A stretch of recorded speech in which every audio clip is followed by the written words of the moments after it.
Hello everyone, पैसा बोलता है विद एसकेटी आप देख रहे हैं। मैं हूं आपके साथ शालिनी कपूर तिवारी। पूरे विश्व में उथल पुथल मची हुई है। न ईरान झुकने तैयार है, न ट्रम्प झुकने तैयार है। लेकिन अब एक बयान ट्रम्प साहब का, जिससे मुझे लगता है मार्केट में भी हलचल बढ़ी हुई है और हर कोई डरा सहमा है। ट्रम्प साहब ने यह कहा है कि ईरान अगर बिना शर्त, बिना किसी शर्त के 48 घंटे के भीतर भीतर युद्ध को खत्म नहीं करते हैं तो अमेरिका ईरान के बिजली संयंत्रों के ऊपर हमला कर देगा। और इसके बाद सिचुएशन बहुत क्रिटिकल होने वाली है। किस किस किल्लत से हम लोग जूझेंगे कोई नहीं जानता है। तो अभी ये जो पूरी सिचुएशन है, क्योंकि ट्रम्प का जो अल्टीमेटम है वो कल खत्म हो रहा है, ऐसी स्थिति में मार्केट डरा सहमा है। हमने देखा गोल्ड और सिल्वर वैसे ही लगातार टूट रहे थे। आगे क्या ये बिल्कुल रसातल में तो नहीं चले जाने वाले हैं? ये सारी चीजें समझने के लिए हमने इनवाइट किया है इन्वेस्टिंग माइंड्स के फाउंडर उत्पल चौधरी सर को, क्योंकि सर गोवा इस वक्त हैं तो हम ऑनलाइन उनसे जुड़ने की कोशिश कर रहे हैं। उनका इंट्रोडक्शन में दूं, मिलवाऊं आपसे, उसके पहले आप फटाफट से पैसा बोलता है विद एसकेटी को सब्सक्राइब कीजिए। हमारा पहला माइलस्टोन जो कि 1 लाख का है वो फटाफट से हमें अचीव करना है। आपके लिए क्लिक बिल्कुल फ्री है, तो अभी चैनल को आप सब्सक्राइब कीजिए। और गोल्ड का बॉटम क्या हो सकता है, सिल्वर का बॉटम क्या हो सकता है, मार्केट फिलहाल किस तरह से परफॉर्म करने वाला है ट्रम्प की इन धमकियों के बाद, ये सारी चीजें हम समझेंगे। हमारे साथ जुड़ चुके हैं उत्पल सर। सर बहुत स्वागत है आपका। आप सर गोवा में बैठे हुए हैं, मैं दिल्ली में हूं, लेकिन बताऊं दिल्ली में भी मौसम गोवा जैसा ही हो रहा है आज। ओ बढ़िया है। जी अच्छा सर, मैं पहला सवाल आपसे पूछूं लेकिन उसके पहले मैं अपने व्यूवर्स को कह दूं कि इन्वेस्टिंग माइंड्स जो कि सर का यूट्यूब चैनल है, वह पहला माइलस्टोन जो कि 1 लाख का होता है वो अचीव करने के लिए उत्पल सर को अब मात्र 700 सब्सक्राइबर की जरूरत है। शायद जिस समय आप ये वीडियो देख रहे होंगे उस समय नंबर थोड़ा इधर उधर हो गया होगा, बढ़ चुका होगा। तो सबसे पहले वो माइलस्टोन अचीव करने में मदद करनी है हमें। फटाफट से सर के चैनल पे जाकर के उसको आपको सब्सक्राइब करना है। ठीक है सर, मेरी तरफ से भी बहुत बहुत शुभकामनाएं। मैंने तो वैसे सब्सक्राइब कर रखा है। अब पहला सवाल मेरा आपसे यही है सर कि आ, यही हमेशा से हर कोई सुनता रहा है कि वॉर जैसी सिचुएशन में तो सोना सेफ हेवन होता है। हमने यही हमेशा से सुना है कि संकट के समय में सोना ही आपको बचाएगा। हर कोई सोने और चांदी की तरफ भागता था। ये पहली बार दिखाई दे रहा है कि दुनिया में संकट बढ़ रहा है और सोने और चांदी का दाम धड़ाम होता चला जा रहा है। हाहाकार मचा हुआ है सर। ये क्यों हो रहा है, कब तक चलेगा और क्या करना है आगे मार्केट्स में? देखिए, सोना में जो कहा जाता था कि सोना का दाम कभी नहीं बढ़ता है, सोना का दाम फिक्स होता है, दाम गिरता है करेंसी का। करेंसी अगर कमजोर हो जाती है तो हमें लगता है कि सोना महंगा हो गया, और करेंसी मजबूत हो गई तो सोना सस्ता हो गया। यही चीज जो है सोना का फॉर्मूला है। तो इस समय हो ये गया है कि इकॉनमी और तमाम चीज वो करेंसी को कमजोर करने वाला है। जो अमेरिका का इकॉनमी देखे या ग्लोबल इकॉनमी देखे, और जिस तरीके से जो पैरामीटर उभर कर सामने आ रहे हैं, जैसे कि आप अमेरिका में ही देखें, हाउसिंग जो है वो गिर गया है, 17% के आसपास उसमें ड्रॉप देखा गया है। प्राइस नहीं बढ़ रहा है। वहां पे प्राइवेट इक्विटी वाला एक एक फ्रॉड उभर रहा है, बहुत तेज उभर रहा है। तमाम चीज, कंजम्पशन काफी घट गया है, मैकी जैसे को सस्ते में बर्गर बनाकर बेचना पड़ रहा है। तो सारे जो फीचर्स हैं वो डॉलर को कमजोर करने वाला फीचर्स है। लेकिन एक कहानी, सिर्फ तेल ने वो पूरी कहानी बदल दी है।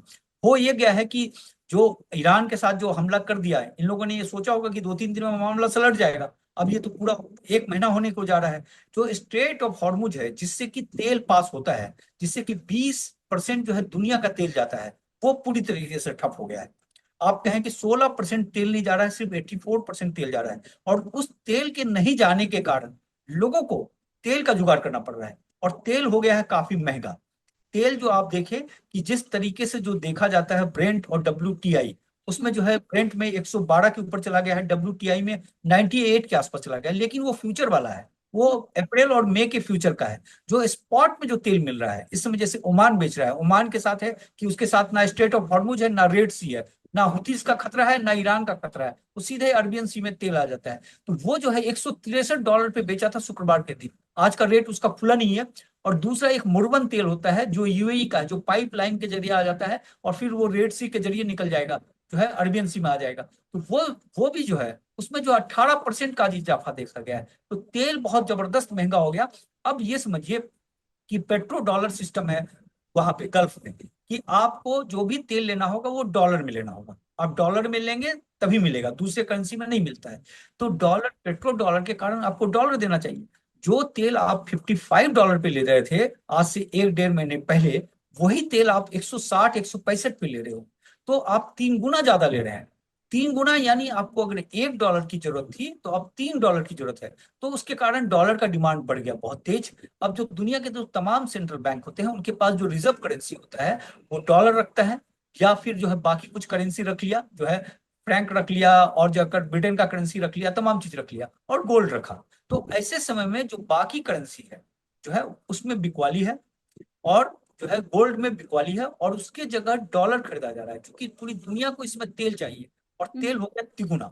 अगर इंडियन बास्केट को देखें, जो हमारा इंडियन बास्केट है वो $156 पे है, जो हम ले रहे हैं। रसिया से एक तेल ले रहे हैं, और दूसरा जो है हम ओपेक और तमाम कंट्रियों से ले रहे हैं, ओमान से ले रहे हैं, इन जगहों से जो ले रहे हैं, तो 156। तो इसके कारण डॉलर का डिमांड बढ़ गया, और डॉलर का डिमांड बढ़ा तो गोल्ड से बिकवाली देखी गई, नंबर एक।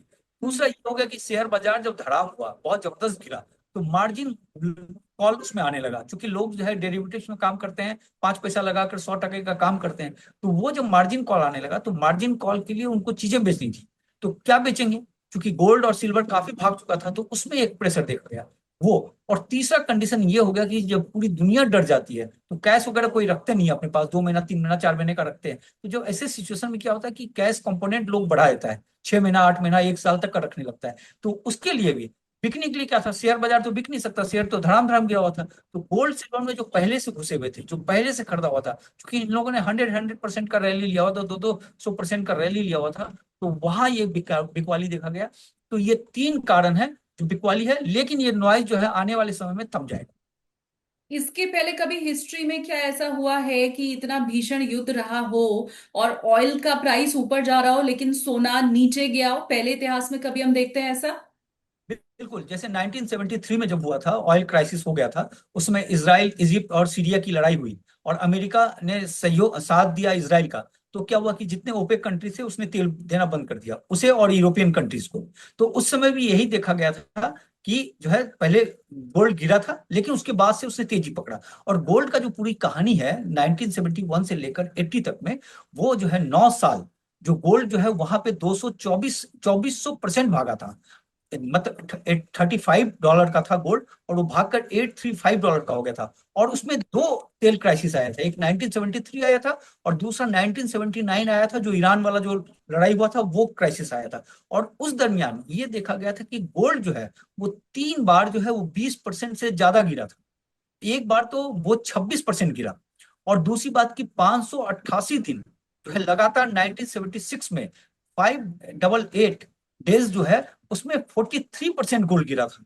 और हम्म। उसके बाद फिर 5 बार जो है गोल्ड गिरा 10% से ऊपर, मतलब 19% के आसपास मैक्सिमम उसमें जो करेक्शन हुआ। तो कुल मिलाकर 8 दफे जो गोल्ड जो है वो 10% से ज्यादा गिरा, और उसमें से एक 43% के आसपास गिरा था। और उसके बावजूद भी गोल्ड जो है 2400% का रैली लिया। तो ये चीज होता रहता है कि गोल्ड गिरता है। और सेम कंडीशन ये भी देखा गया था 2005 से लेकर 2011 के बीच जो रैली हुआ था, उसमें जब गोल्ड भागा था 660% ज्यादा भाग गया था। जो $250 का गोल्ड था वो $1900 पे पहुंच गया 2011 में। लेकिन उस दरमियान भी 5 बार गिरा, और उसमें से जो मैक्सिमम गिरा था वो 16% गिरा था। इस बार की गिरावट जो है 40% वाली जो गिरावट है, ये बहुत तेज गिरावट हो गया है। आप उसको अगर एक तरीके से देखें तो पिक से जो गिर गया, अगर मान लीजिए जो है 40% कभी नहीं हुआ है, 25% के आसपास गिर गया है। तो ये तेज गिर गया है, काफी तेज कम समय में गिरा है, क्योंकि इस समय का सिचुएशन स्टेट ऑफ हॉर्मुज के कारण थोड़ा डिफरेंट हो गया है। मैं वीकली परफॉर्मेंस गोल्ड की जब देख रही थी सर, तो मैंने अब ये नोटिस किया कि लास्ट 6 ईयर का ये सबसे बुरा वीकली परफॉर्मेंस गोल्ड का रहा है। पिछले हफ्ते में जो हमने देखा है तकरीबन 7% गिर गया। और सोने में साप्ताहिक तौर पर अगर हम देखते हैं तो 7% की गिरावट कोई मामूली गिरावट नहीं होती है। भविष्य के लिए भी क्या ऐसा लगता है कि 7%, 8%, 10% वीकली गिरता रह सकता है सोना? शालिनी, मैं थोड़ा सा करेक्ट कर दूं आपको। जी ये सर। जो गिरावट है ये 83 के बाद से सबसे बड़ा वीकली गिरावट है, और 12.5% गिरा। गॉड। गोल्ड जो है 1983 में गिरा था, एक हफ्ते के अंदर। उस समय जो है 10% के आसपास गिरा था, और इस समय जो है 12.5% गोल्ड गिरा। और सिल्वर 2011 के बाद सबसे तेज गिरा वीकली में, और ये 20% के आसपास गिरा। तो ये जो गिरावट है ये है ये चूंकि स्टेट, और देखिए पहले क्या होता था कि तेल जो भी क्राइसिस था, ऑयल क्राइसिस था, वो सर्टेन कंट्री को नहीं दिया जा रहा था। इस समय पूरा वर्ल्ड प्रभावित है, और एशियन कंट्री तो कंप्लीटली प्रभावित है, पूरी तरीके से प्रभावित है। अब इसका असर क्या होगा कि इसका असर हो जाएगा, इन्फ्लेशन बढ़ेगा, तमाम चीज होगा। और दो दुनिया का जो तमाम सेंट्रल बैंक और गवर्नमेंट जो है वो पूरी तरीके से ट्रैप में है। अगर कट करे तो जो है जॉब का मामला है, बढ़ाए तो इन्फ्लेशन है। तो ये इसके ट्रैप में फंस गया है पूरी तरीके से, मतलब, और कर्ज के जाल में तो फंसा हुआ था ही था, और ये उसी तरीके से तेजी से फैलता जा रहा है। आप एक देखिएगा, एक बना हुआ है, एक मीटर बना हुआ है, उसे जरूर देखिएगा कि ईरान वॉर में कितना खर्च हो रहा है। उसमें उसने वॉच बनाया हुआ है, वो आप मतलब आपका आंख चौंधिया जाएगा कि देखते हुए कि कितना तेजी से भाग रहा है। और जो है उसमें 28 बिलियन डॉलर, मतलब जो मैंने कल देखा 27 बिलियन, उसके बाद 2-3-4 घंटे के बाद देखा तो 28 बिलियन डॉलर पैसा खर्च हो चुका था। और ये पैसा, जिस तरीके से लड़ाई चल रहा है, अब ट्रंप ने 48 घंटे का अल्टीमेटम दिया है। 48 घंटे में 24 घंटा तो बीत चुका है, 24 से ज्यादा 30 घंटा बीत चुका है। अब 18 घंटा बीता हुआ है। अब 18 घंटा के बाद क्या करता है, जैसा कि उसने कहा था कि हम आपके पूरे जितने भी जो बिजली वाले जो संयंत्र हैं उसको खत्म कर देंगे, यानी तेल वहां से निकलना बंद हो जाएगा। अभी उन्होंने परमिशन दिया था ईरान को कि तेल बेचिए। ईरान के पास जो है 170 बिलियन डॉलर के आसपास, 170 बिलियन बैरल के आसपास तेल है। उसमें से 140 बेचने का उसको परमिशन मिल गया था, वो बेचने की बात थी, तो उससे थोड़ा सा राहत मिलता तेल को। लेकिन इसने कह दिया कि हम बम्बार्डिंग कर देंगे, तो ईरान ने कहा कि हम भी बम्बार्डिंग कर देंगे। तो क्या होगा कि जो एस्टेब्लिशमेंट को अगर आप डैमेज करेंगे तो जो तेल के क्राइसिस से जो जूझ रहा है वो तेल भी मिलना मुश्किल हो जाएगा। क्योंकि जो भी है, जैसा कि हम 60% के आसपास कर रहे थे, 4-5% तेल जो है वो पाइपलाइन के जरिए जो है सऊदी से और जो है इससे क्या कहते हैं यूएई से वो तेल निकल के रेड सी में जाकर बिक जा रहा है। लेकिन अगर इस तरह से अटैक होता रहा तो स्थिति बड़ी गंभीर हो जाएगी, क्योंकि एक हमला से सिर्फ जो कतर के जिस तरीके से गैस पाइपलाइन को डैमेज किया गया ईरान की तरफ से, एक ही देखिए कितना बेवकूफाना हरकत है, कुआं एक है, एक ही कुआं से गैस निकलता है, ईरान की तरफ है और इसकी तरफ है, उसको साउथ पार्ट्स बोलते हैं, ये नॉर्थ डोम बोलता है, सरहद बटा हुआ है, पाइप अंदर है। और यहाँ पे ऐसे बहुत सारे कुएं हैं, ये एक दूसरे का पाइप डाल के तेल भी निकाल लेते हैं, तमाम बातें। और उस पर अटैक कर दिया, अगर वो जलकर खाक हो जाता तो सोचिए क्या होता। 20% वहां से गैस निकलता है, पूरी दुनिया जो है अंधेरे में चली जाती। तो जी। बहुत ही गड़बड़ हो रहा है इस वक्त। हम्म। और धमकियां जो है वो हर तरफ से सबसे ऊंचाई वाली मिल रही है ना। ट्रम्प झुकने को तैयार दिखाई दे रहे हैं ना, ईरान का भी वही हाल है। उधर हम देख रहे हैं इसराइल भी लगातार धमकियां ही दे रहा है, और हर रोज जो उनके धमकी का लेवल है सर, वो भी मैं बढ़ता हुआ ही देख रही हूँ। अब मैं अगर ये कहूं कि गोल्ड में तो क्रैश लैंडिंग हो चुकी है, सिल्वर भी उस ओर ही चलता हुआ दिखाई दे रहा है। लेकिन एक और डेटा जब मैं देख रही थी सर चाइना का, तो मैंने वो देखा कि 2026 की शुरुआत से ही, मतलब हम अगर जनवरी और फरवरी का डेटा देखें तो चाइना ने बहुत ज्यादा स्टॉक किया है चांदी को। 8 साल के उच्च स्तर पर चीन ने चांदी का स्टॉक किया है, मैंने देखा। जनवरी और फरवरी के दौरान चीन ने 790 टन से ज्यादा चांदी आयात कर ली है। फरवरी में यह आंकड़ा 470 टन का मुझे दिखाई दिया है। तो ये अब तक का इस महीने का सबसे ऊंचा आंकड़ा मेरी नॉलेज में जो मैंने देखा सर, वो मुझे दिखाई दिया। आप करेक्ट करेंगे अगर ये गलत है। तो मुझे आप ये बताएं कि चांदी का ऐसे स्टॉक करते चले जाना चाइना का, और उसके बाद भी, क्योंकि फिर तो हम देखते हैं ना डिसबैलेंस हो जाता है, सप्लाई और डिमांड में डिसबैलेंस होता है। बावजूद इसके अभी चांदी हमें घटती हुई दिखाई दे रही है। तो ये भी क्या जंग की वजह से है, पहली बात, और दूसरी बात फिर आगे चांदी का भविष्य क्या है? देखिए चांदी में जो आपने वो 320 टन खरीदा जनवरी में, उसमें रेट फिर ऊपर बढ़ गया तो थोड़ी सी कमी हो गई। फरवरी में चूंकि गिरावट हुआ था काफी तेज, फर्स्ट वीक में तो 9 फरवरी तक तो काफी गिरा दिया था, 78-79 के आसपास आ गया था। तो उस समय 470 टन खरीद लिया उसने, क्योंकि चीन के पास अपना प्रोसेसिंग है, ये सिल्वर उसने मंगाया तो वहां डिमांड है, नो डाउट है, और वहां पे हाई प्रीमियम पे बिक रहा है, तो वो चीज ले लिया गया। लेकिन एक इंटरेस्टिंग चीज हम देख रहे थे कि जो सिल्वर जब गिरा 21, जो 26 या 28 मार्च के आसपास जो 121 गया था, वहां से गिरते हुए फिर 79 पे आया, और 9 फरवरी को जो है $81 पे चला गया था। 81 के बाद से अब तक जो सिल्वर जो है वो जो है 15% के आसपास गिर गया। और उस समय जो कॉमेक्स के पास जो जितने थे, जो सेल थे और जो नॉट फॉर सेल थे, सबको अगर मिला दे टोटल, तो वहां 18% इन्वेंट्री घट गया। मतलब माल घट रहा है और रेट भी घट रहा है। तो कोई जो है गिरा गिरा कर, और उसमें क्या हुआ कि इस डर के माहौल में ये देखा मैंने, जो उसको कैलकुलेट किया, तो ईटीएफ से जो है उसने जो है 1000 टन के आसपास जो है ईटीएफ से लोगों ने बिकवाली कर दिया। तो जो कहा जा रहा था ना कि कमजोर हाथ से मजबूत हाथ लेगा, तो वो चीज देखा जा रहा है डर के माहौल में। क्योंकि अगर डर का माहौल है तो मान लीजिए खरीदारी बहुत कम हो जाता, सब हम्म, कुछ हो जाता, लेकिन खरीदारी एज इट इज चल रहा है। यानी जो स्मार्ट मनी है, जो वो है इस डर के माहौल में खरीद रहा है। क्योंकि जान लीजिए कि जो भी चीजें हैं, ये भी जो भी नॉइज होगा, ये 2026 वाला जो भी नॉइज है, अब इसको मान लीजिए कि आगे एक्सटेंड हो जाता है, इसका असर तो रहता ही है, युद्ध खत्म होने के बाद चीजें उस तरीके से वापस नहीं लौटता, उसको वक्त लगता है। लेकिन 2027 के बाद से कहानी बिल्कुल डिफरेंट हो जाएगी। और जो रियल में जो सप्लाई डिमांड है, और रियल में जो सिल्वर के साथ वो देखेगा, और गोल्ड में जो इकॉनमी है, और इकॉनमी तो चरमराएगी, पूरे सबकी चरमराएगी, तो वो असर देखने को मिलेगा, ये तो फैक्ट है। तो इसमें दोनों चीज पॉजिटिव रहेगा आने वाले समय में। अब कितना पॉजिटिव होगा, क्या होगा, ये कहना बड़ा मुश्किल है, लेकिन पॉजिटिव होगा। सोने और चांदी के केस में एक चीज बहुत क्लियर है सर, कि सोना जब बढ़ रहा था तब भी वो सबको बेवकूफ बना रहा था, लोग सोच रहे थे अभी और बढ़ेगा बढ़ेगा बढ़ेगा, बहुत से लोग फोमो में आ गए थे। अब जब सोना गिर रहा है तब भी वो सबको बेवकूफ ही बनाता हुआ दिखाई दे रहा है। अब नीचे का लेवल क्या होगा वो लोगों को समझ नहीं आ रहा है। ऐसे में एक और बयान सामने आ जाता है रॉबर्ट कियोसाकी साहब का, जो कि ये कह देते हैं कि 35,000 तक, $35,000 तक गोल्ड पहुंच जाएगा। और चांदी के लिए भी ऐसी उनकी भविष्यवाणी है। सोना 11 लाख वो कहते हैं, और चांदी के लिए उन्होंने कह दिया है 6.5 लाख हो जाएगी। तो अभी तो हम ये नहीं समझ पा रहे कि बॉटम कहाँ तक रहने वाला है गोल्ड एंड सिल्वर का। और ऐसे में उनकी तरफ से ये बयान आ जाना कि सोना 11 लाख हो जाएगा, चांदी 6.5 लाख हो जाएगी, ये किस ढंग से देखा जाए? तो जनता को उत्साहित कर रहे होंगे, और उस अभी तो उसको मापदंड करना बड़ा मुश्किल है। लेकिन जो है कि इस समय जो गिरावट है, देखिए आने वाले समय में तो रहेगा ही रहेगा। लेकिन डिमांड सप्लाई का जो हम बात कह रहे थे आपको, कि जिस तरीके से बिक रहा है माल, यानी लोगों को तो जरूरत है, और इंडस्ट्री में तो जरूरत है ही है सिल्वर का। उसमें तो कोई ऐसा तो दो राय नहीं है कि सिल्वर का जरूरत नहीं है, सिल्वर की जरूरत है। अब हाँ, इस समय क्या होता है कि जब लड़ाई के समय क्या होता है कि इंडस्ट्री प्रोडक्शन थोड़ा सा कम हो जाता है, इंडस्ट्री पर असर पड़ जाता है, तमाम बातें हैं, तो उसका इम्पैक्ट देखने को मिलेगा। लेकिन सिल्वर में इस लड़ाई का ये असर होगा कि सिल्वर में थोड़ा ज्यादा देखने को मिलेगा। गोल्ड जल्दी बाउंस बैक करेगा, सिल्वर उसके बाद बाउंस बैक करेगा, सिल्वर टाइम लेगा। लेकिन अब वो रॉबर्ट कियोसाकी साहब जो बोल रहे हैं आंकड़ा, उसको हम नहीं कह सकते, वो क्या कह रहे हैं, कैसे कैलकुलेट करते हैं, ये कहना मुश्किल है। लेकिन आने वाले समय में, चूंकि ये चीजें हैं, देखिए देखिए बॉटम जो पकड़ना था, ऑलमोस्ट बॉटम के आसपास ही घूम रहे हैं हम लोग। अब इससे और थोड़ा सा बॉटम हो जाएगा, और नीचे चला जाएगा, इससे ज्यादा क्या जाएगा।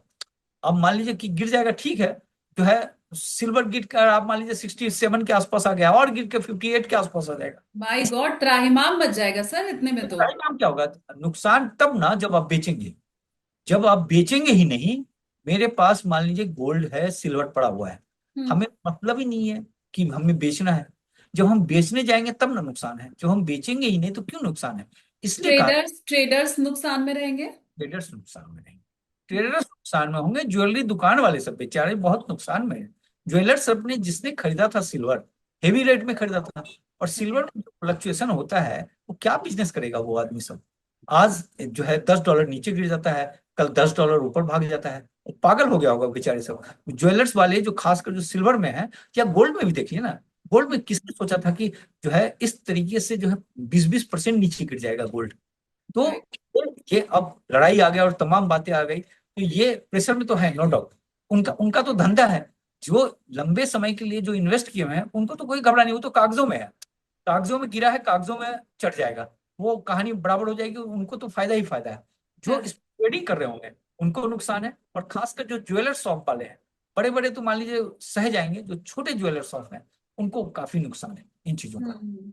आगे की रणनीति किस हिसाब से फिर बनाई जाए, सोने में भी और चांदी में भी, थोड़ा आप मुझे बताइए। अगर आप ये कह रहे हैं, और हमने डिस्कस कर भी लिया, जो डेटा हमारे सामने है कि किस तरह से सोना भी और चांदी भी लगातार घटा है, और वीकली परफॉर्मेंस अगर हम देखें तो वो तो बहुत ही बुरी रही है, गोल्ड और सिल्वर दोनों की। तो इस लिहाज से आगे की रणनीति किस ढंग से बनाई जाए? अगर इन्वेस्टमेंट लॉन्ग टर्म के लिए करना है तो क्या आप सलाह देंगे कि अभी जो रेट्स हैं उस पर सोना और चांदी खरीदा जाए? देखिए हम तो सेबी रजिस्टर्ड है नहीं, बोल नहीं सकते इन चीजों हाँ। को। लेकिन जो बातें हैं, जो हम ये कह सकते हैं, जो अनुभव है तमाम चीजों को, क्या होता है कि जो पैसे जो बनते हैं ना, वो डर के माहौल में बनता है।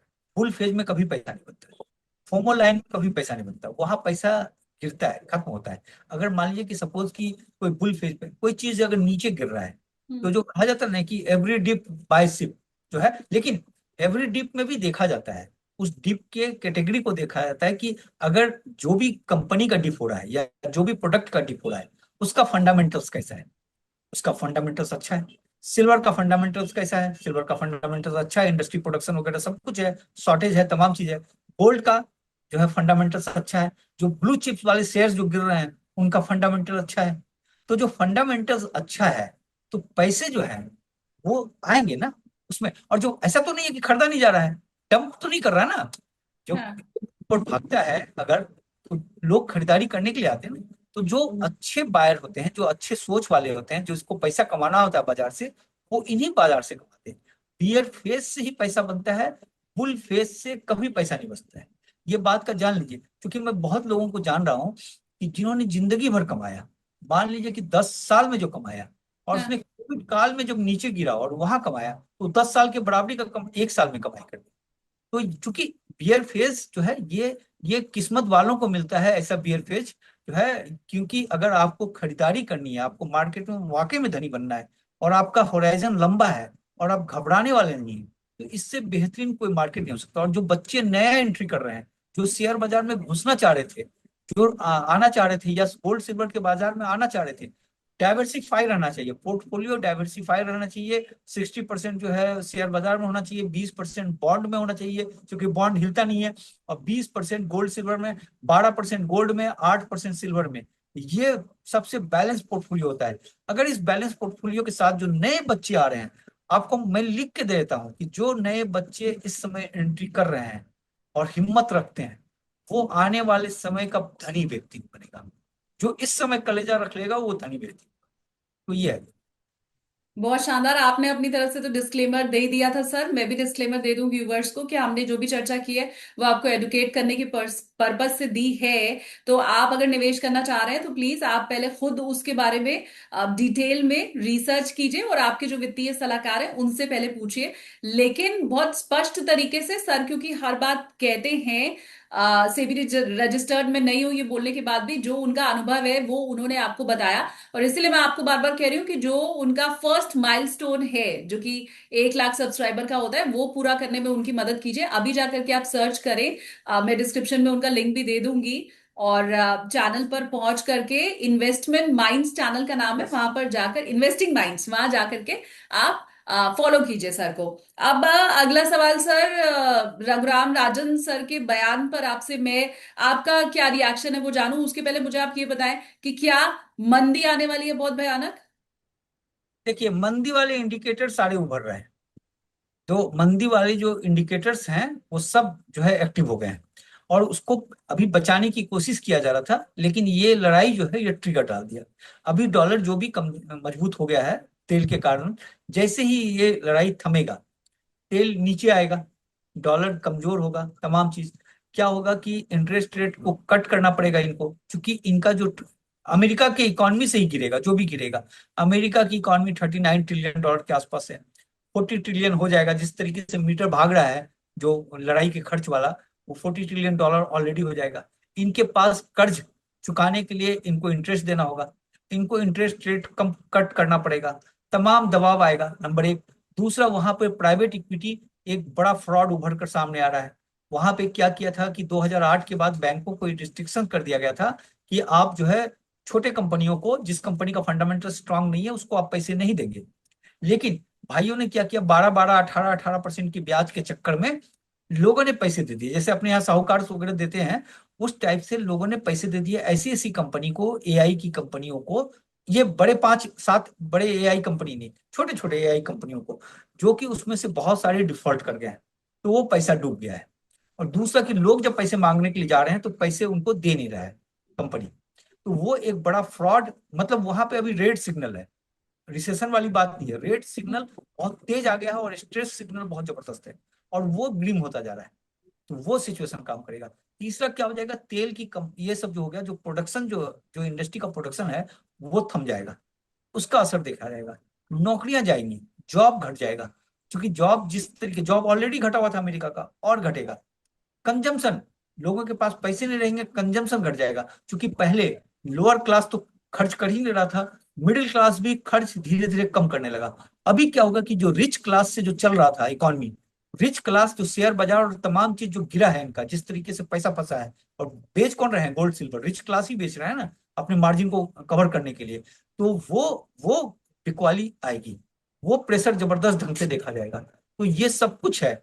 और जान लीजिएगा, इसका जो सबसे बड़ा इंडिकेटर है कि जिस दिन गाड़ियों की बिक्री कम होने लगे, ड्रॉप होने लगे, आप सोचिए कि जो है वो इंडिकेटर का बड़ा सिग्नल हो गया है एक तरीके से।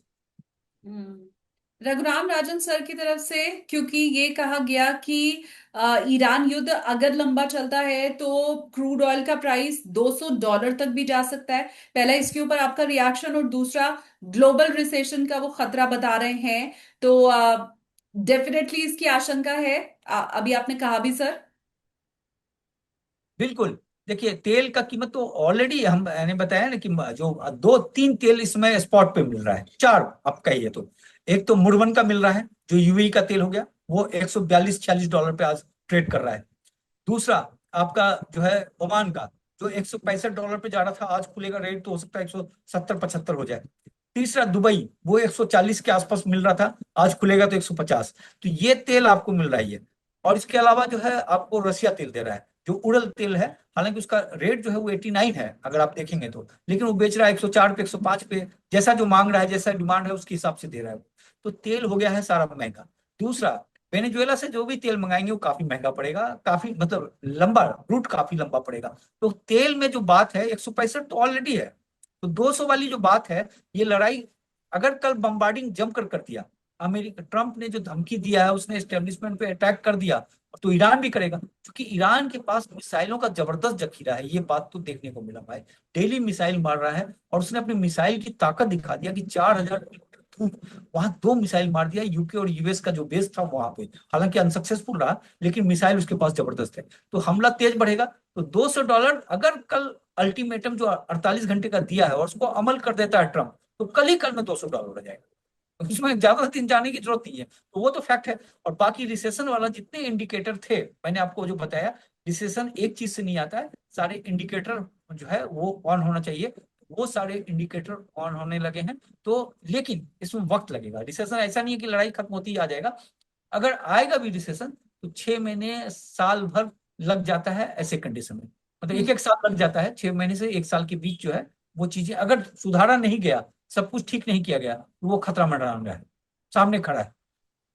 क्योंकि दो लोगों के बयान के ऊपर मैंने आपसे आपकी राय पूछी, एक रॉबर्ट कियोसाकी और दूसरा रघुराम राजन सर। इन दोनों के ही बयान ये जितने देते हैं वो गलत ज्यादा होते हैं, सही कम साबित होते हैं। अभी तक का इतिहास तो यही बताता है। लेकिन रघुराम राजन सर की बात के ऊपर आपने भी मुहर लगाई है कुछ हद तक। तो इसलिए मैं समझना चाहती हूँ कि जब मंदी के सारे इंडिकेशन मिलने शुरू हो चुके हैं, रिसेशन की तरफ ना सिर्फ भारत, पूरा विश्व बढ़ चुका है, तो क्या अब ये घबराने वाली स्थिति है? डरना चाहिए? देखिए, डरना तो कभी नहीं चाहिए, डरना नहीं चाहिए, लेकिन आपको तैयारी कर लेना चाहिए। दूसरी बात की आपके पास जो है थोड़ा पैसे रखना चाहिए आदमी को। अगर 6 महीने का आपके पास रहता है तो उसको 8 महीना 9 महीना कर देना चाहिए। दूसरी बात की, जो खरीदारी करते हैं आप, खरीदारी छोड़ना नहीं चाहिए, मार्केट को कभी नहीं छोड़ना चाहिए, लेकिन उसका रफ्तार स्लो कर देना चाहिए। पहले अगर आप 100% खरीद रहे थे, तो 50% खरीदिए। क्योंकि वो बिकवाली का दौर चल रहा है, तो इसमें कितने बिकवाली मिलेंगे आपको, कितने 1-1% ड्रॉप मिलेंगे, वो कहना मुश्किल है। क्योंकि 3-3% मिल चुका है हमें, जो है ड्रॉप देखने को मिल गया है। आप गोल्ड सिल्वर में भी देखिए, 12-12%, 10-10% जो एक एक हफ्ते में गिर जा रहा है। तो बिकवाली तेज है, तो इसलिए मौका मिलेगा। इसलिए पैसे को जो है कंजूसी के साथ खर्च कीजिए, लेकिन खर्च कीजिए मतलब इन्वेस्ट कीजिए, कंजूसी के साथ इन्वेस्ट कीजिए, लेकिन इन्वेस्टमेंट का जर्नी नहीं रोकना चाहिए। और ध्यान रखिएगा कि जो रिसेशन आता है, वो रिसेशन जो है वो इकोनॉमी का पार्ट है। 20 साल में हो ही जाता है रिसेशन। कोविड के समय का रिसेशन नहीं था, वो एक डर था। तो अब 2008 के बाद से ड्यू था, 18 साल हो गए हैं। तो अब कोई ऐसी बात नहीं है, और सिचुएशन भी बन रहा है। 18 साल मतलब अब 2027 में अगर आता है तो 19 साल हो जाएगा। वो बनता है, लेकिन वो फिर बाउंस बैक करता है, वो हम्म। रुकता नहीं है।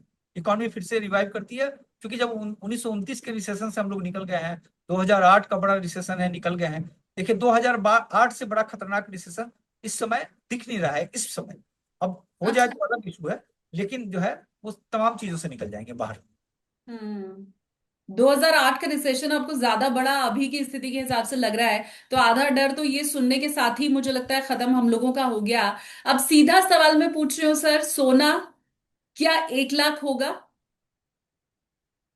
सोना 1 लाख जो है अब कहना बड़ा मुश्किल है इस समय। देखिए इस समय जो कहा जा रहा है उसका जो सबसे बड़ा सपोर्ट लाइन है वो 3500 का है, सबसे बड़ा सपोर्ट लाइन हम्म। के नीचे जाना मुश्किल लग रहा है। 3500 को कैलकुलेट करना पड़ेगा कि वो कितना बन रहा है इंडियन करेंसी में। तो वो एक जो है वो एक बहुत बड़ा सपोर्ट लाइन है जो है। अब इस समय सोना में सबसे बड़ा है क्या, सोना में देखिए सब कुछ कल के लड़ाई पे डिपेंड करता है। मैं 1 मिनट सर आपको रोक रही हूँ, क्योंकि आपने $3500 बोला और अभी मेरे ख्याल से तकरीबन $4400 के आसपास गोल्ड ट्रेड कर रहा है। तो मतलब यहां से आप नीचे क्या $900 और गिरते हुए गोल्ड को देख रहे हैं? नहीं नहीं, हम कह रहे हैं कि अगर लड़ाई इसी तरीके से लंबा चलता रहा और जो ट्रम्प ने जो बोला है वो कर दिया, अगर उसने बम्बार्डिंग कर दिया, ईरान के एस्टेब्लिशमेंट पे कर दिया, ईरान के सब कुछ पे कर दिया, तो ईरान भी स्वाभाविक है कि करेगा। देखिए पर्शियन गल्फ के पास जो है 5 बड़े ऑयल फील्ड हैं, दुनिया का सबसे बड़ा ऑयल फील्ड है। जो सऊदी का जो ऑयल फील्ड है वो दुनिया का नंबर 1 ऑयल फील्ड है। उसके बाद से जो है आपके पास 2 यूएई के पास में है और एक ईरान के पास में है, 4 तो ये हो गए। और गैस का कतर के पास सबसे बड़ा, दुनिया का सबसे बड़ा जो गैस का जो है उसके पास है, हुआ है। तो ये 5 जो है सबसे बड़े ऑयल फील्ड है। और जिस तरह से ट्रंप ने कहा, ट्रंप अगर अटैक कर दिया उसके किसी भी एस्टेब्लिशमेंट पे तो ईरान के लिए इजी है उसके उसको डैमेज करना। क्योंकि ईरान जहां चाह रहा है वहां बम मारा है, पूरा तहस नहस कर दिया है अमेरिका के डिफेंस सिस्टम को। कोई डिफेंस सिस्टम काम नहीं कर रहा है। थार्ड के बारे में इतना हम लोग सुनते थे, तबाह कर दिया है उसको। जो है एंटीसेप्ट मिसाइल वगैरह कुछ भी काम नहीं कर रहा है उनका। तो ये जो है वो उस किस्म में होगा। अगर ट्रम्प 12 जो उसने डायलॉग दिया है हम्म। अगर वो कर दिया तो ये 3500 भी संभव है। अगर नहीं किया तो फिर जो है 4200 4000 जो है वो एक बहुत बड़ा सपोर्ट लाइन है। चांदी का भी सर सपोर्ट जोन आप क्या देख रहे हैं वो भी समझना चाहूंगी। देखिए चांदी में कुछ भी कहना मुश्किल है इसमें। अच्छा। चांदी में सपोर्ट जोन जो है ना, क्योंकि चांदी क्या है कि बहुत ज्यादा वोलेटाइल है और उसमें से कौन कहाँ से बेचने के लिए आ जाएंगे बड़ा कहना मुश्किल है। लेकिन इस समय ये देखा जा रहा है कि 60 जो है उसका एक 64 अपने आप में एक बड़ा सपोर्ट लाइन है। अगर उसको तोड़ता है तो 60 है, 60 के अगर नीचे जाता है तो 58 है, 54 है। तो वो चीजें हैं। तो ये अभी देखा जा रहा है उसे 58 बड़ा सपोर्ट लाइन है सिल्वर का इस वक्त के हिसाब से। अब देखिए वो क्या होता है कि चीजें खुलती जाती है ना सिचुएशन और तमाम चीजों पे। इस समय तो आप कुछ भी नहीं कह सकते। हम्म। ट्रम्प के बीच का जो चल रहा है युद्ध ये किस कंडीशन में लेकर जाएगा। अब सोचिए, अगर मान लीजिए कि गैस फील्ड को खत्म कर दिया पांचों को बम मार मार के, तो पांचों गैस फील्ड खत्म हो जाएगा। इसका क्या होगा सोच रहे हैं। जो तेल जो है कितना कीमत भाग जाएगा, रसिया धनी बन जाएगा। तो ये जो है तमाम सिचुएशन है इस समय, तो उसमें देखना पड़ेगा। अब तो नजर तो मेरी तो भाई कल ट्रम्प के डायलॉग पे है। वैसे ट्रम्प डरपोक आदमी है, उन कुछ करेगा वरेगा नहीं, मुझे नहीं हाँ। लगता। उसने सिर्फ हाँ। डायलॉग किया है जो है। और हाँ। पूरी दुनिया जो है उसको फोन कर ही रही होगी ना। इस डायलॉग के बाद से पूरी दुनिया बोल रही होगी भाई हम लोग तबाह हैं, जो है बख्श दो अब, है ना, ये मत करो अब। क्योंकि देखिए वो करेगा तो ईरान करेगा 100%, ईरान छोड़ेगा नहीं। तो अमेरिका को जो है मुझे नहीं लगता है कि वो डायलॉग दे दिया है वो करेगा, ऐसा लग नहीं रहा है। हम्म। हालांकि ये ट्रम्प साहब कब क्या करें वो भी किसी को नहीं मालूम होता है। और दूसरी बात ये कि अगर अपने कहे अनुसार ट्रम्प साहब चले भी तो विश्व का ठीक है बुरा होगा, हर देश डूबेगा, अमेरिका भी कोई उससे बच नहीं जाएगा सर। और अभी जो ट्रम्प की सबसे बड़ी खौफ की वजह लगती है, जैसा आपने भी कहा बहुत डरपोक है ट्रम्प, तो वो शायद मिड टर्म इलेक्शन भी है, उसके चलते भी शायद ट्रम्प साहब थोड़ा घबराए हुए होंगे या अपनी हिटलर शाही को थोड़ा कम रखेंगे, ऐसा लगता है। ट्रम्प हारेगा इस बार। ट्रम्प हारेंगे। पूरी, हाँ हाँ जो है ट्रम्प जो है पूरी तरीके से हारेंगे। जिस तरीके से कर रहे हैं अभी कंजम्पशन वहां बढ़ने लगा है। तेल की कीमत जो है भाग गई वहां पे। डीजल जो है $5 से ऊपर चला गया है। आज का आंकड़ा मैंने देखा नहीं है, लेकिन जो है उसमें जो है 20-20% का उछाल आ गया है वहां पे। तो वो जो है लोगों पे कंजम्पशन असर हो रहा है ना। लोग तो ऐसे ही त्राही त्राही कर रहे थे उसके बाद से कर रहे हैं। तो जी। और इस सिलसिले का जो है और दूसरा इसकी पॉपुलैरिटी गिर रही है, पूरी तरीके से गिर रही है वहां पे। जो चुनाव उनाव जो होता है, और अगर ये हार गया तो फिर स्टैंप पेपर रह जाएगा, इसको तो कुछ कर भी नहीं सकेगा, कोई ऑर्डर भी पास नहीं कर सकेगा। ठीक जब बात। तो ये चीजें हैं यहाँ पे। एक चीज मैं और समझना चाहूंगी, क्योंकि गोल्ड और सिल्वर को हमने देखा था कि वो बहुत हाई साल की शुरुआत में ही हो गए थे, और उस समय में ऐसा लग रहा था कि शायद ये बबल है, या पॉसिबल है कि इनका जैसे बेस प्राइस, इसके पहले पॉडकास्ट में मैंने आपसे समझा था, तो वो अपनी कीमत से ऐसा लग रहा था कि वैसे भी बहुत ज्यादा उनकी कीमत हो गई है। तो अभी ये जो गिरावट हुई है, इसको क्या हम गोल्ड क्रैश के तौर पर देखें या गोल्ड करेक्शन के तौर पे देखें? नहीं, आप इसको करेक्शन क्या बोलेंगे, ये जो है एक समय इस सिचुएशन की कहानी है उसमें, तो आप इसको क्रैश भी नहीं बोल सकते हैं। गोल्ड बिग, अच्छा। डॉलर मजबूत हो गया है तो गोल्ड गिर गया है इस कहेंगे आप उसमें। दूसरी हाँ। बात, तो सिल्वर के साथ जो मजबूत लाइन है ना, वो $80 जो है उसका बहुत मजबूत लाइन है, लेकिन वो उसके नीचे है। हम्म। अब ये समझ लीजिए कि जो इंडस्ट्री को जो कर रहा है, जो माइनिंग होता है और तमाम चीज होता है, उसमें खर्च जो है काफी बढ़ गया है, क्योंकि तेल भी महंगा हो गया, तमाम चीज हो गया। तो 80 के नीचे जो है वो चूंकि माइनर जो कर रहा है उसको भी तो प्रॉफिट चाहिए ना, 5%, 10% उसे भी प्रॉफिट चाहिए। तो ठीक है। 80 के नीचे जो है सिल्वर, सिल्वर का जो इंट्रिंसिक वैल्यू होता है ना किसी चीज का, तो उसका इंट्रिंसिक वैल्यू जो है 80 है, 80 से नीचे काफी सस्ता हो गया है। उसी तरीके से गोल्ड जो है 4,000 से नीचे काफी सस्ता हो जाएगा। काफी मतलब कौड़ियों के दाम वाला आप कहेंगे कि 4,000 के नीचे अगर वो गया तो वो है। अच्छा। और इस समय जो दोनों को हम देख रहे थे, अभी 50 और 20, 100 DMA के नीचे आ गया है ये गोल्ड और सिल्वर का जो है। 50 डे मूविंग एवरेज के नीचे जाना यानी बियरिश फेज हो गया, तो वो हो गया। दूसरा 100 डे के नीचे गया और चला गया। अगर 200 डेज के नीचे चला गया तब तो फुल, मतलब सोचिए कि कौड़ियों के दाम में मिल रहा है ये चीज। ये हम्म। कहा जा सकता है, जैसे शेयर बाजार में कहा जाता है ना, शेयर बाजार में हम देखते हैं कि बहुत सारे जो है 300 डे मूविंग एवरेज के नीचे आ गया, 400 डे मूविंग एवरेज के नीचे आ गया है, और फंडामेंटली स्ट्रांग है। जो फंडामेंटली स्ट्रांग है तो वो कौड़ियों के दाम पे। मैं तो बहुत सारे शेयर्स को देख रहा था कि वो इंट्रिंसिक वैल्यू से कम में है। इंट्रिंसिक हाँ। वैल्यू को इस तरीके से समझिए कि एक कंपनी है, उसको हम पूरा बेच दें, उसके सारे एसेट्स को बेच दें, उसके बाद से उसके पैसे को सारे शेयर धारकों को बेच दें, तो उनको ज्यादा पैसा मिलेगा जो शेयर का दाम है, यानी शेयर सस्ता है। तो इस तरीके का सिचुएशन हो गया है, इसलिए बाजार तो काफी सस्ता है, नो डाउट। हम्म। अब मैं इसमें शेयर मार्केट का भी, क्योंकि आपने जिक्र किया है, तो शेयर मार्केट को भी शामिल कर लूं। मैं तीनों के लिए एक साथ आपसे पूछ रही हूँ, गोल्ड, सिल्वर और शेयर मार्केट, कि क्या नियर फ्यूचर बहुत बड़ा क्रैश आने वाला है? क्रैश तो आ ही गया है, अब इसमें और क्या आएगा इससे इसमें बड़ा और। क्रैश नहीं दिखाई देता? ये तो क्रैश ही चल रहा है ना। ये हम लोग जो है उसे बॉटम तलाश रहे हैं, हम लोग बॉटम के आसपास हैं, जो है बॉटम ही तलाशा जा रहा है, सब अपना अपना बॉटम तलाश रहा है। जहां जहां बॉटम मिलेगा वहां से ये फिर रिवर्स करेंगे। अब देखिए, इसमें हम कह रहे हैं कि जो कल की घटना है वो बड़ा अहम कड़ी है। अगर वो कल की घटना और होगा तो फिर आप कहिए कि बॉटम पे तो है, ये दलदल में चले जाएंगे हम लोग, फिर दलदल के अंदर घुसेंगे कल की घटना से। और कल अगर टल गया, 24 घंटा अगर टल गया, तो फिर चीजें ठीक हो गई, बॉटम के आसपास ही हम लोग। अब इससे इससे बॉटम क्या होगा जो है मतलब कल की जिस बड़ी घटना का आप जिक्र कर रहे हैं कि ट्रम्प साहब क्या करेंगे नहीं मालूम किसी को भी, अगर वो घटना मैं हटा दूं तो आप ये कह रहे हैं कि अभी जो है वो बॉटम ही है? बॉटम ही है, बॉटम में ही तलाश कर रहे हैं। अब 5% और नीचे गिर जाएंगे और क्या करेंगे। ये बॉटम में क्या होता है कि बॉटम के आसपास ही है, शेयर बाजार 5% नीचे गिर जाएगा, गोल्ड सिल्वर और मान लीजिए ज्यादा से ज्यादा कितना 10% नीचे गिर जाएगा। इससे नीचे 40% और 50% थोड़ा गिरेगा, तो गिर चुका है ऑलरेडी, काफी नीचे आ चुके हैं हम लोग।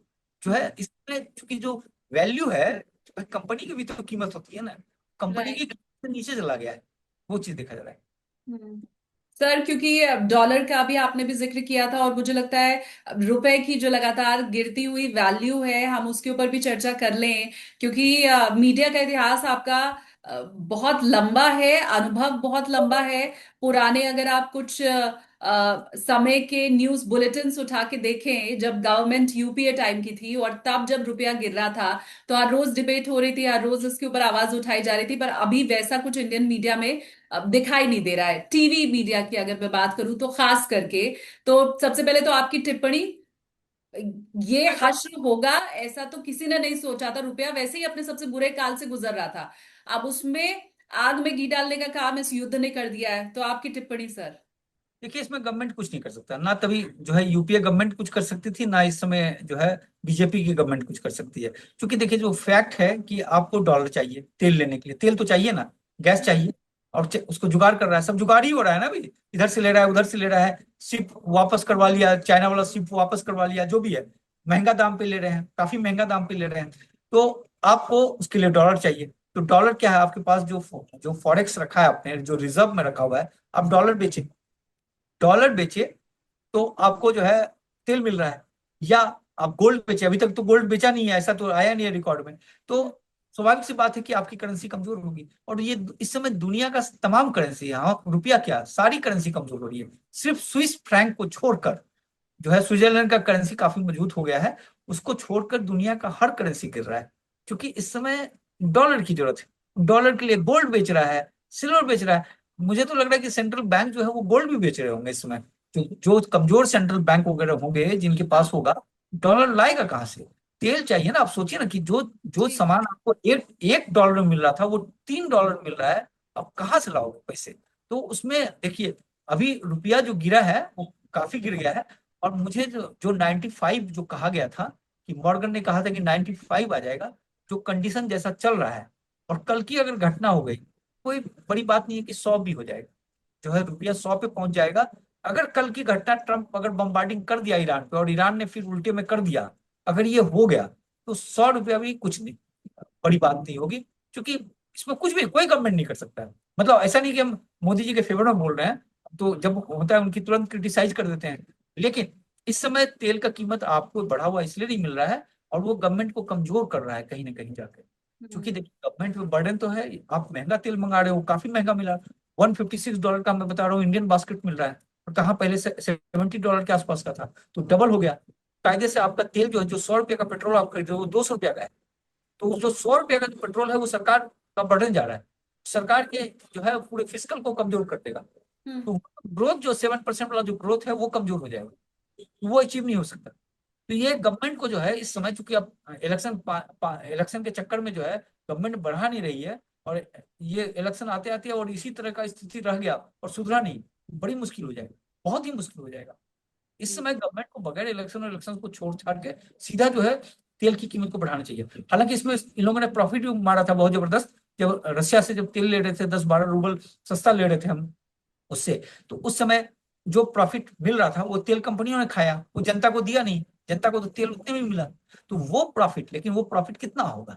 वो जी। प्रॉफिट वो प्रॉफिट गॉन हो चुका होगा। तो हम्म। इसमें नुकसान में है सरकार पूरी तरीके से। हम्म। अब हर तरफ से यही कहा जा रहा है कि जैसे ही बंगाल इलेक्शन खत्म होगा, ठीक उसके अगले ही दिन आपको तेल के भाव बढ़े हुए दिखाई देंगे, लेकिन तब तक अर्थव्यवस्था को बहुत लंबी चोट पड़ जाएगी। सर, अब थोड़ी हल्की फुल्की बात आपसे कर लूं। नोएडा में समोसे मिलने बंद हो गए हैं, मैं अगर आपको बताऊं, क्योंकि गैस की किल्लत है। घरों में तो अभी बहुत ज्यादा दिक्कत नहीं हुई है। और छोले भटूरे मिलने बंद हो गए। उसके लिए क्या होता है ना, हर समय कढ़ाई में आग जलती ही रहनी चाहिए, तो इस तरह के तो आइटम नहीं मिल रहे हैं। गोवा बड़े सारे टूरिस्ट पहुंच रहे होते हैं सर, तो वहां जो लोग आ रहे हैं और आप मार्केट में निकले, तो वहां सारी डिशेस मिल रही हैं। देखिए, यहाँ डिशेस कम हो गई हैं, थोड़ा सा सलाद उलाद सब ज्यादा हो गया। बिरयानी जैसे मांगा, एक मिनट कल खाना खाने के लिए गया हुआ था, तो बिरयानी के लिए गया, तो उसको बोला कि नहीं बिरयानी नहीं दे सकेंगे, गैस ज्यादा खर्च होगा। लेकिन शालिनी जी, हम ये बताए कि देखिए, जैसे कि जो चूल्हे बंद हो गए, जो दुकान जैसे समोसा बनाने वाला बंद हो गया, ये हो गया, वो सब इकोनॉमी का पार्ट है। तो वो जो है इकोनॉमी को कमजोर करेगा। उसकी उसकी जो आमदनी नहीं आ रही है, जो कमाई कर रहा था, वो घट रहा है। तो वो चीज जो है धीरे धीरे, जो हम कह रहे थे ना कि जो 7% का जीडीपी जो है, वो काफी मुश्किल हो जाएगा। ये छोटी छोटी चीजें, अब फैक्ट्रियां बंद हो गई बहुत सारे, गैस के कारण, तेल के कारण जो है समस्या से जूझ रहा है। तो वो चीज है। हालांकि जो आपकी जो बात थी कि गोवा में भी फर्क है, जो है। अब यहाँ पे देखिए, सबसे शानदार चलेगा, पंजाब में तंदूर जलाएंगे सब भाई साहब, तंदूरी खाना बनेगा, तंदूरी पनीर और तंदूरी चिकन जो भी हो गए, वेज नॉन वेज दोनों वालों के लिए। तो उनके लिए बढ़िया है, इस समय तंदूर वाला सिचुएशन बढ़िया है। राइट। अरे, इंडक्शन की अगर मैं बात बताऊं, तो बहुत सी जगह तो मुझे सुनने में आया है कि एमआरपी से भी थोड़े ज्यादा रेट पे ही मिल रहा है, और मार्केट में कई जगह इंडक्शन खत्म भी हो गया है। तो ये एक हमने पेंडेमिक काल देखा था सर, उसके बारे में भी कभी सोचा नहीं था और लगा नहीं था कि इस तरह की भी चीजें होंगी। पेंडेमिक के समय तो सर याद होगा आपको कि ये नहीं समझ आ रहा था कि कंपनियां जो तेल निकाल रही हैं, वो खपत तो कहीं हो नहीं रही थी। तो ये हुआ कि अगर एक बार मशीन बंद कर दी, तो दोबारा तो फिर शुरू होने में बड़ा समय लग जाएगा। तेल का करें क्या? और अब स्थिति ये है कि तेल मिल नहीं रहा है, तो तब हमने देखा कि तेल की खपत नहीं है, अब हम देख रहे हैं कि तेल मिल नहीं रहा है। ये बहुत जल्दी जल्दी बहुत सी चीजें देश और दुनिया ने देख ली है। बहुत शुक्रिया सर, आपने इतना समय दिया। लेकिन जाते जाते एक चीज कह दूं कि सारी बातें आपकी टिकी हुई थी कल के ऊपर। मैंने जो भी पूछा और फ्यूचर को लेके आपने जो भी मुझे इंडिकेशन दिया है वो बहुत हद तक कल के ऊपर टिका हुआ था। तो कल जैसी भी परिस्थिति रही, ट्रम्प साहब ने कहा हुआ अगर कर दिया तो फिर बहुत जल्दी आपसे हम लोग कनेक्ट करेंगे। और उम्मीद यही करती हूँ कि फिर आप समय भी हमें दे पाएंगे। जरूर, thank you. Thank you sir, thank you so much.